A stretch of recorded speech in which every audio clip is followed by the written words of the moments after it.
안에서 건지시는 하나님, 이런 제목으로 함께 말씀을 대하겠습니다. 우리가 살아가면서 여러 이야기를 듣습니다. 여러 이야기를 들을 때 우리가 특별히 좋아하는 이야기들이 있죠. 어떤 이야기를 좋아하죠? 어려움 겪지 않고 형통하고 무난하게 살아가는 이야기는 별로 재미가 없습니다. 우리가 감동받는 이야기는 엄청 고생을 하는데 고생을 잘 이겨내고 그리고 이 자리까지 왔다, 이런 감동적인 이야기를 들을 때 우리가 좋아할 겁니다. 2014년에 개봉한 영화 가운데 국제시장이라고 하는 영화가 있습니다. 혹시 보셨습니까? 좀 오래된 영화긴 한데 국제시장이라는 영화가 있습니다. 제가 우연히 들었는데 이 영화를 처음 만들었을 때 아마 감독은 그렇게 큰 기대를 하지 않았던 것 같습니다.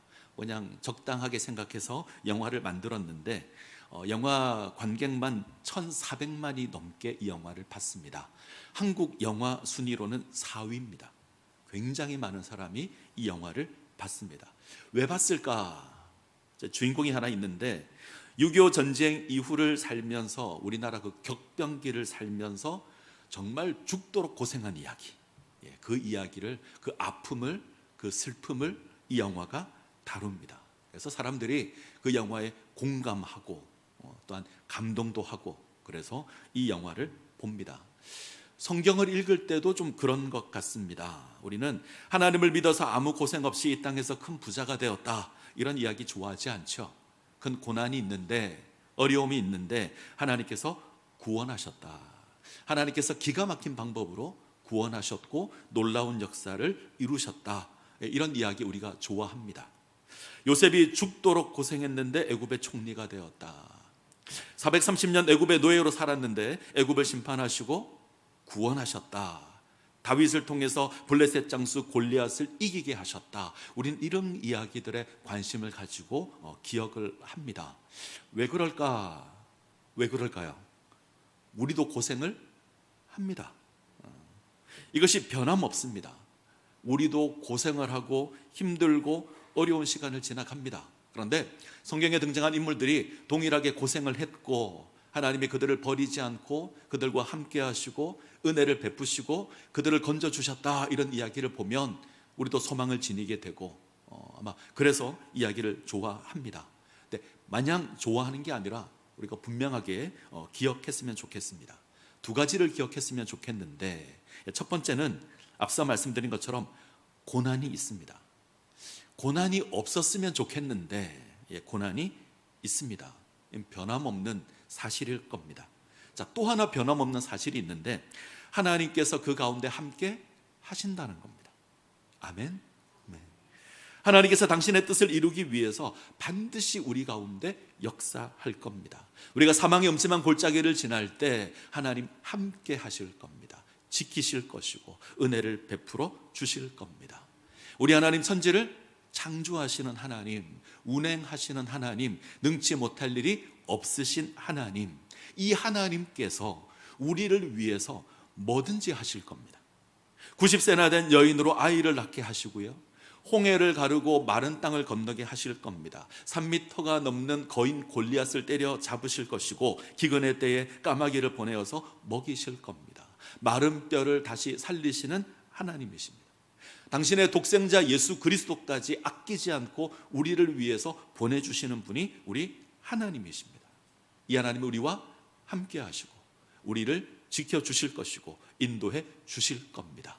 2026년 한 해를 시작하는데 이 믿음 가운데, 이 소망 가운데 세워지시기를 바랍니다. 금년에도 고난은 있겠죠. 없었으면 좋겠지만 고난이 있을 겁니다. 저는 고난이 없습니다, 이렇게 고백하고 싶은데 있을 겁니다. 우리 가운데 고난은 변함없이 있을 겁니다. 자, 또 하나, 하나님께서 일하심도 변함이 없으실 겁니다.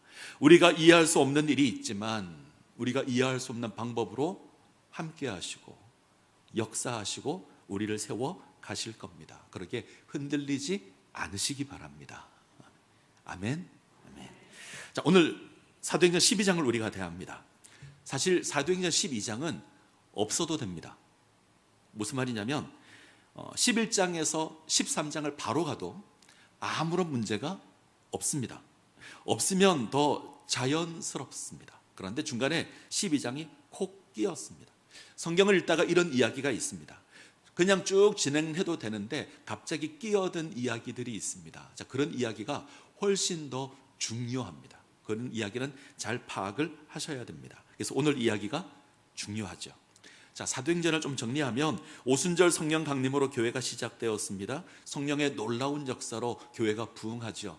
베드로 설교 한 번에 3,000명, 설교 한 번에 5,000명이 믿는 놀라운 역사가 있었습니다. 성경은 날마다 믿는 자의 숫자가 더해졌다 이렇게 이야기합니다. 근데 고난이 주어지죠. 스데반 순교 이후에 엄청난 박해가 교회에 임합니다.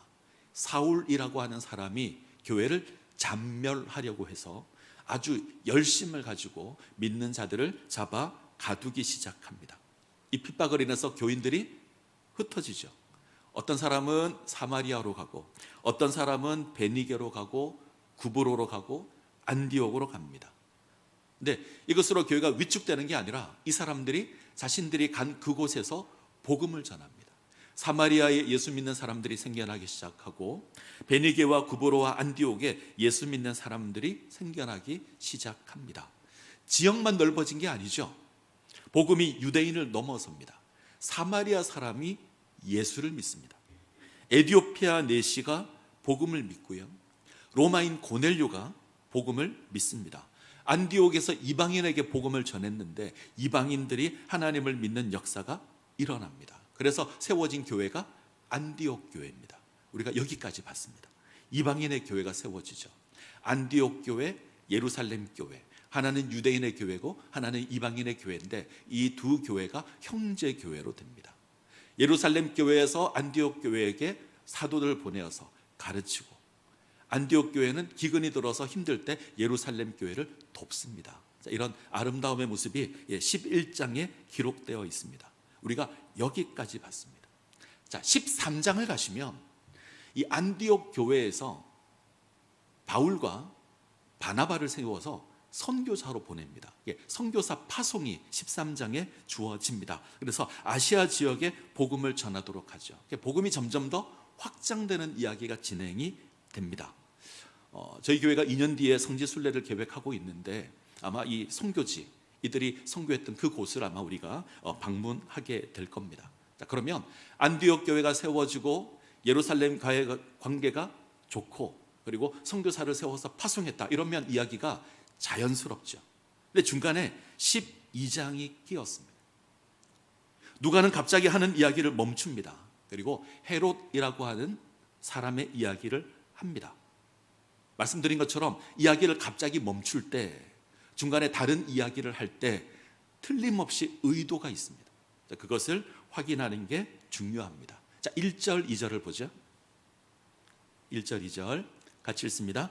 그때에 헤롯 왕이 손을 들어 교회 중에서 몇 사람을 해하려 하여 요한의 형제 야고보를 칼로 죽이니, 자, 그때에 복음이 온 세상에 전파될 그때에 안디옥에서 이방인에게 복음을 전하여서 안디옥 교회가 세워질 그때에 복음이 확장되고 있는데 헤롯 왕이 사도를 죽입니다.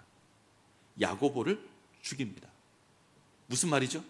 복음이 확장되는 것만큼 복음을 반대하는 것도 더 강해졌습니다. 헤롯이라는 왕이 등장하여서 야고보 사도를 칼로 죽입니다. 학자들은 야고보 사도가 예루살렘 교회에서 아주 중요한 역할을 했을 것이다. 그래서 잡아서 죽였습니다. 자, 헤롯 등장하는데 헤롯 아그리파 1세입니다. 우리가 아는 헤롯 대왕의 손자입니다. 자, 헤롯 대왕이 죽고 나서 나라를 3등분하여서 그의 세 아들에게 나누어 줍니다. 그리고 이후에 헤롯 아그리파가 일어나서 로마의 허락을 받고 이 조각된 세 나라를 다시 합칩니다. 그래서 헤롯 대왕 이후에 온전히 합쳐진 유다를 다스렸던 왕이 헤롯 아그리파 1세입니다. 자, 그리고 이때는 로마 총독이 없었습니다. 예수님을 죽인 로마 총독 빌라도가 있잖아요. 그런데 헤롯 아그리파가 다스렸을 때 로마 총독이 없었습니다. 로마는 헤롯 아그리파를 신뢰했고 모든 권한을 헤롯에게 다 줬습니다. 무슨 말이냐면 유다 지역의 최고의 권력자가 헤롯이었습니다. 이 헤롯은 로마를 상징하는 인물입니다. 헤롯은 유다를 잘 다스리기 위해서 유대인들의 눈치를 봅니다. 환심을 사기를 원합니다. 그래서 한 일이 뭐냐면 유대인들이 박해하는 교회 지도자를 잡아서 죽이는 겁니다. 그래서 사도를 잡아다가 죽였습니다. 요한의 형제 야고보가 이때 순교합니다. 그러자 유대인들이 좋아했죠. 그래서 이번엔 누구를 잡았을까요? 베드로를 잡습니다. 베드로를 잡아서 가둡니다. 언제 잡았냐면 무교절에 잡습니다. 보통 유월절이 있고 유월절 다음 일주일을 무교절이라 그러는데 보통 이 둘을 합쳐서 부릅니다. 그래서 유월절, 무교절 같이 사용합니다. 헤롯은 아마 유월절이 시작할 때쯤 베드로를 잡았을 겁니다. 그리고 유월절이 끝나면, 무교절이 끝나면 베드로를 죽이겠다. 그래서 잡아 가두어 뒀습니다. 자, 이제 생각을 한번 해보죠. 지금까지 핍박이 있었습니다. 사울이라는 사람이 교회를 잔멸하려고 일어나서 교회를 핍박했습니다. 그때도 쉽지 않았습니다. 그 밖에도 너무너무 힘들어서 성도들이 다 흩어졌습니다. 사마리아로 가고, 그죠? 안디옥으로 가고 다 흩어졌습니다. 근데 이번에는 개인 하나가 아니라 왕이 일어나서 교회를 박해합니다. 지금까지 종교적인 갈등이었다면 이제는 정치적인 권력을 들어서 교회를 핍박하는 겁니다. 그냥 잡아서 가두는 수준이 아닙니다. 잡아서 죽입니다. 훨씬 더 강한 이 고난이 교회에 주어지기 시작합니다. 자, 5절을 보겠습니다. 5절 같이 읽습니다. 이에 베드로는 옥에 갇혔고 교회는 그를 위하여 간절히 하나님께 기도하더라. 두 가지 사실이 있죠. 하나는 고난이 있습니다. 베드로가 옥에 갇혔습니다. 정치적 권한을 가지고 있는 헤롯이 핍박하고 사도 가운데 하나는 죽였고 또 하나 죽이기 위해서 베드로를 잡아서 가두었습니다. 이것이 하나고 또 하나 교회가 기도합니다. 핍박이 주어졌을 때 교회가 기도하고 있습니다. 자, 이제 이 이야기가 어떻게 진행이 될까? 자, 이것이 12장의 내용입니다. 자, 먼저 우리가 볼 건 헤롯이 얼마나 철저하게 베드로를 죽이려고 했는가 이걸 볼 텐데, 자, 6절을 한번 보죠. 6절 같이 읽습니다. 헤롯이 잡아내려고 하는 그 전날 밤에 베드로가 두 군인 틈에서 두 쇠사슬에 매여 누워 자는데 파수꾼들이 문 밖에서 옥을 지키더니 베드로를 잡아서 감옥에 가두고, 우리가 읽지 않은 부분을 보면 4명씩 조를 짭니다. 이 4명의 조가 4조가 있습니다. 4명씩 이 짠 조가 4개가, 그럼 총 16명이죠. 16명의 군인이 베드로를 감시합니다. 그리고 감옥 안에 갇혀있는 베드로 그 양쪽 옆에 두 군인이 지키고 쇠사슬을 묶었습니다. 자, 그림이 잘 이해가 안 될 텐데 베드로 옆에 두 군인이 있고요. 쇠사슬로 양쪽을 묶었습니다. 베드로 발 한쪽, 이쪽 군인 발 한쪽. 베드로 이쪽 발 한쪽, 이쪽 군인 발 한쪽. 자, 그렇게 감옥 안에 그렇게 잡혀져 있습니다. 그리고 감옥 바깥으로 4명씩 4개의 조가 베드로를 지킵니다. 16명이 돌아가면서. 그리고 성경을 잘 보시면 감옥을 나와서 바깥으로 가려면 관문을 3개의 문을 지나야 합니다. 첫 번째 문 지나고 두 번째 문 지나고 세 번째 문을 지나야 바깥으로 나가는데 마지막 문은 쇠문입니다.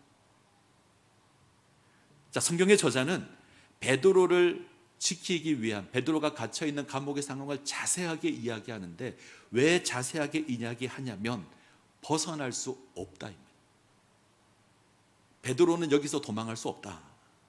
탈출하려면 쇠사슬 풀어야죠. 양쪽의 군인을 때려잡아야죠. 그리고 자기를 감시하는 4명의 군인을 처치해야 되고, 그리고 3개의 관문을 지나서 마지막으로 쇠문까지 지나서 들어와야 벗어날 수 있습니다. 한마디로 벗어날 수 없습니다. 헤롯은 철저하게 베드로를 잡았습니다. 절대 놓칠 수 없습니다. 이 베드로가 6월절이 지나면 죽을 겁니다. 자, 그런데 감옥에 갇힌 베드로의 모습이 재밌습니다. 내일이 되면 죽을 건데 오늘 밤에 베드로가 잠을 잡니다. 유진 피터스는 아기처럼 잘 잤다 이렇게 번역을 했습니다. 어느 정도였냐면 천사가 옆구리를 푹 쳐서 깨울 정도로 잡니다. 내일 죽는데. 저는 모기 한 마리만 날아도 못 잡니다. 일어나야 됩니다. 불 켜야 되고 잡을 때까지 찾습니다. 뭔가 불편한 것이 있으면 못 잡니다. 근데 감옥에 갇혀 있고 내일 죽을 건데 잘 수 있을까요? 못 잡니다. 절대 못 잡니다. 근데 여기에 쇠사슬 묶여 있고 옆에 군인과 발을 묶었습니다. 잘 수 없죠. 어떻게 잡니까? 근데 베드로가 잡니다. 내가 복음을 위해서 기쁘게 순교할 수 있다 이런 믿음으로 잠을 잤을까? 아니면 내가 고난 가운데 있지만 그래도 하나님께서 나를 구원하실 것이다 이렇게 믿었기에 잠을 잤을까? 모르겠습니다. 근데 분명한 건 편하게 잡니다. 예전에 예수님을 3번이나 부인하고 저주까지 했던 베드로인데 지금은 편하게 잡니다. 베드로가 변한 것 같습니다. 예전 베드로였다면 절대 못할 행동을 지금 하고 있습니다. 저는 베드로의 모습이 이렇게 보입니다. 하나님의 백성은 어떤 고난이 있어도 잠을 잘 수 있는 존재다. 이걸 말하려고 하는 게 아닌가. 다시요. 하나님의 백성은 어떤 고난이 있어도, 감옥에 갇혀 있어도, 양쪽 옆에 군인이 지키고 있어도, 파수꾼이 나를 애워싸고 있어도, 세계의 관문을 벗어나고 마지막 관문은 쇠로 되어 있어도 하나님께서 우리를 지키시기에 잠을 잘 수 있는 존재다. 믿으십니까? 다음에는 묻지 않아도 아멘. 자, 시편 3편과 4편을 보시면 압살롬의 반역을 피할 때 지은 다윗의 시가 등장을 합니다. 압살롬의 반역, 다윗의 인생 가운데 가장 위급하고 힘들고 비참하고 수치스러울 때. 자, 그때 다윗이 이 시에서 이렇게 고백합니다. 자, 화면을 한번 보죠. 시편 3편 5절 먼저 읽겠습니다. 내가 누워 자고 깨었으니 여호와께서 나를 붙드심이로다. 자, 4편 8절 같이 읽습니다. 시작. 내가 평안히 눕고 자기도 하리니 나를 안전히 살게 하시는 이는 오직 여호와이시니이다. 고난 가운데 평안히 누워서 잠을 잡니다. 우리가 지난 금요일 날 같은 시는 보면 같은 배경인데 잠을 제대로 받지 못하고 하나님을 생각했다라는 이야기가 있는데 아마 처음 그랬던 다윗이 나중에는 편하게 잔 것 같습니다. 자, 고난 가운데 있습니다. 반역이 일어났고 그날 밤에 죽을 수도 있습니다. 근데 다윗이 누워 자고 깹니다. 평안히 눕기도 하고 평안히 일어납니다. 왜요? 하나님께서 함께 하시기 때문에, 하나님께서 나를 붙드시기 때문에. 이 시의 내용을 앞뒤를 보면 천만인이 나를 애워싸 진친다 하여도 내가 두려워하지 않겠다. 원수가 나를 애워싸 나를 죽이려고 해도 나는 평안히 누워서 잠을 자겠다. 하나님께서 나를 지키시기 때문에 이 은혜를, 이 믿음을 지니시기를 소원합니다. 베드로가 감옥에서 잠을 자고 있을 때 주의 사자가 나타납니다. 그리고 베드로를 깨우죠. 비몽사몽간에 베드로가 신을 신고 옷을 입고 천사를 따라 갑니다. 감옥 지키는 자를 지나서 세문 앞에 왔는데 세문이 저절로 열립니다. 밖으로 나오자 천사가 떠납니다. 이때 베드로가 정신이 번쩍 듭니다. 자, 2장 11절 같이 읽습니다. 이에 베드로가 정신이 들어 이르되 내가 이제야 참으로 주께서 그의 천사를 보내어 나를 헤롯의 손과 유대 백성의 모든 기대에서 벗어나게 하신 줄 알겠노라 하여. 자, 베드로가 깨닫습니다. 하나님께서 천사를 보내어서 저 헤롯으로부터, 저 유다 백성으로부터 나를 건지셨구나. 벗어날 수 없는 감옥인데, 절대 벗어날 수 없는 감옥인데 하나님께서 구원하셨구나. 어떤 고난에서도 우리 하나님께서 지키실 겁니다. 우리를 붙드실 겁니다. 자, 베드로가 이걸 깨닫습니다. 그리고 예루살렘 성도들이 모여서 기도하는 곳으로 가죠. 마가 요한의 어머니의 집으로 갑니다. 베드로가 문을 두드리자 로데라고 하는 어린아이가 나옵니다. 베드로의 목소리를 듣고 놀라서 다시 돌아갑니다. 문을 안 열어주고. 아마 놀랬을 겁니다. 그리고 기뻤을 겁니다. 내일 죽을 베드로의 목소리를 들은 겁니다. 로데가 베드로가 문 앞에 있다라고 하자 사람들이 믿지 못합니다. 기도하던 사람들은 로데가 미쳤다고 합니다. 자, 로데가 틀림없이 베드로라고 하자 이제는 베드로의 천사가 온 것이다, 베드로의 수호 천사가 온 것이다, 이렇게 말을 하죠. 자, 바깥에서 계속 두들기는 소리가 나자 사람들이 나와서 문을 열고 베드로를 봅니다. 그리고 크게 놀랍니다. 자, 베드로는 자신에게 일어난 놀라운 일을 설명해 주고 길을 떠납니다. 자, 재밌는 부분이 하나 있는데, 모여서 기도했는데 베드로를 믿지 못합니다. 그죠? 그럼 교회가 무엇을 위해서 기도했을까? 왜 믿지 못했을까? 베드로가 모여 있는 사람들이 무엇을 위해서 기도했을까요? 베드로가 구원받을 수 있도록 기도했을까요? 그랬다면 베드로를 보고 믿었어야죠. 근데 그건 아니었던 것 같아요. 아마 교회는 베드로가 순교할 거라고 생각했던 것 같습니다.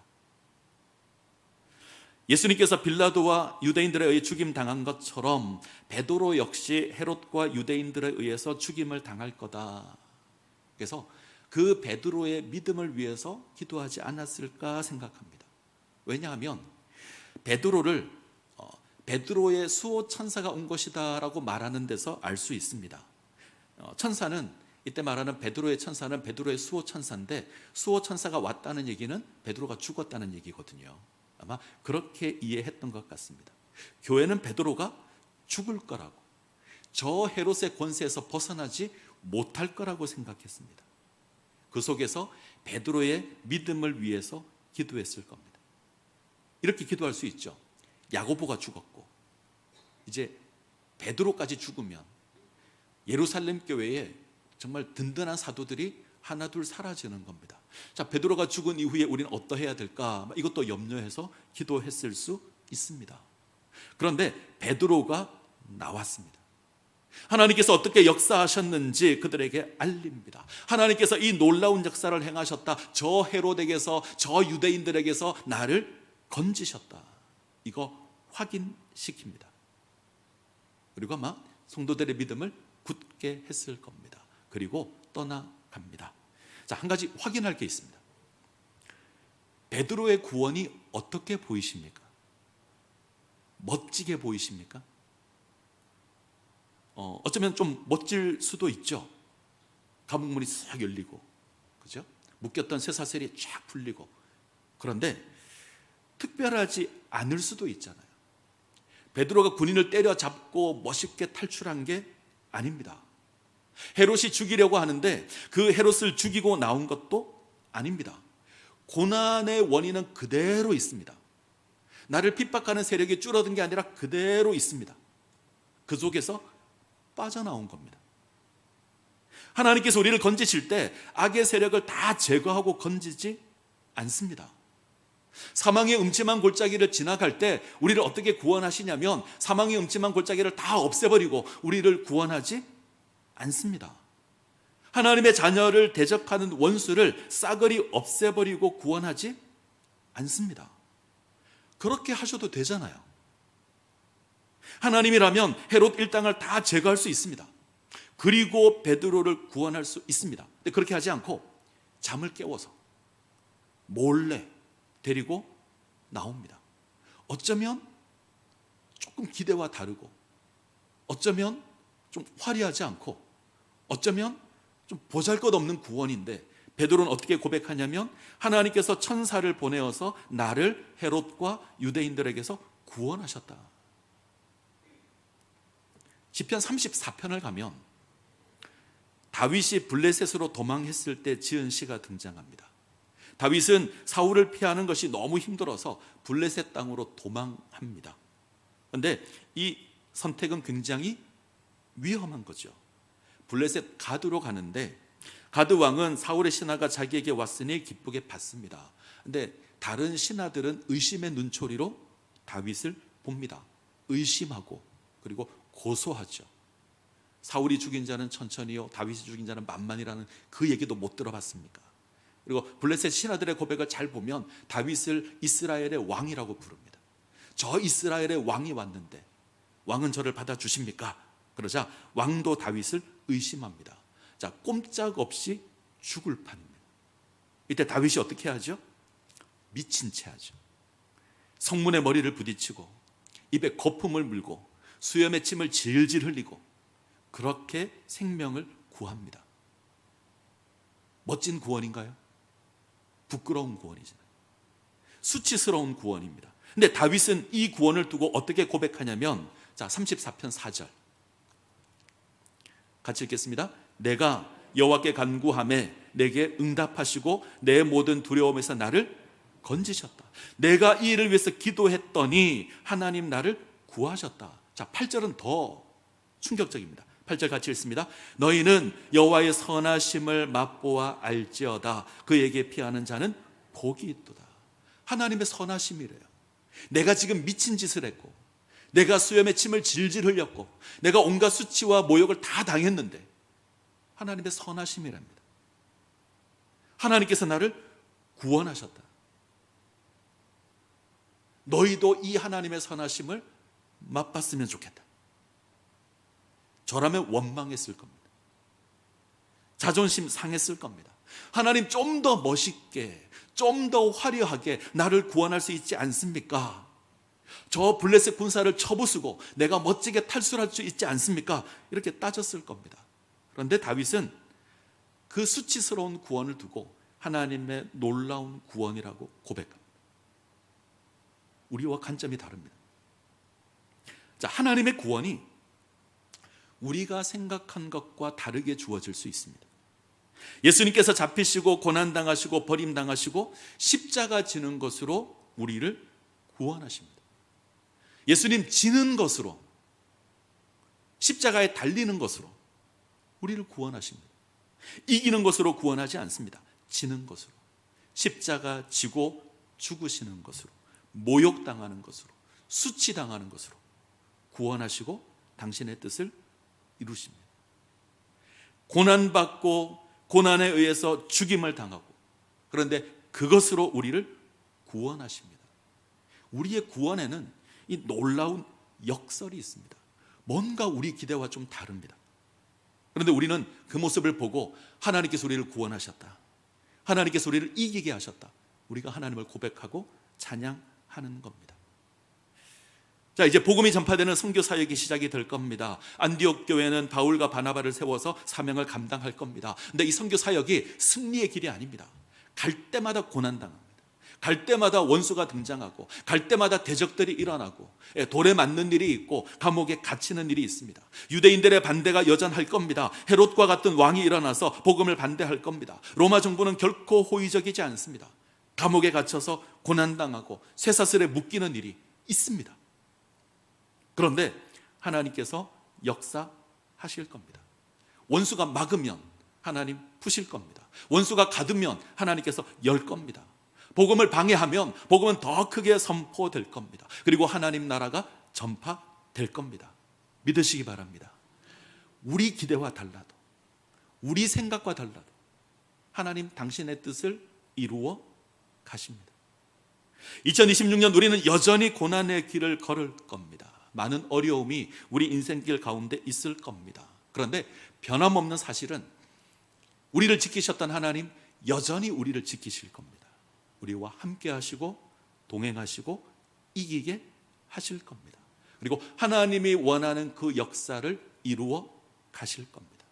자, 이야기를 조금만 더 하면, 자, 날이 밝았습니다. 헤롯이 베드로가 사라진 것을 압니다. 성 안에 소동이 일어납니다. 샅샅이 찾는데 베드로가 없습니다. 그래서 베드로를 지키던 파수꾼들을 다 죽입니다. 그리고 헤롯이 어딜 가냐면 가이사랴라는 곳으로 갑니다. 자, 20절을 한번 볼까요? 20절 같이 읽습니다.